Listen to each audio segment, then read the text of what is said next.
हमारे असलाफ़ ने दीन की बात की, कुरान की बात की, प्यारे नबी की मोहब्बत की बात की, तो लोग दीन की तरफ आते गए तो उसका नतीजा फिर 1947 में आया।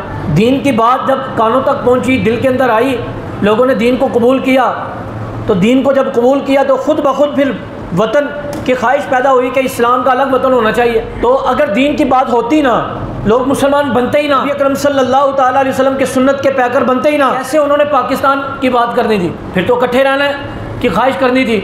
तो जब दीन की बात हुई, लोगों ने इस्लाम कबूल किया, ईमान की तरफ आए, तो फिर लोगों ने कहा अलग वतन होना चाहिए ताकि हम अपनी इबादत, दीन के मामलात, अपने दुनिया के मामलात आज़ादी के साथ कर सके, कोई हमें रोकने टोकने वाला ना हो। सारी बात का खुलासा, पाकिस्तान बनने का खुलासा अगर देखें तो इसमें हमारे असलाफ का बड़ा किरदार है। 1 से 2, 2 से 3, 3 से 4, सैकड़ों, फिर हज़ारों, फिर लाखों, फिर करोड़ों लोग बन गए।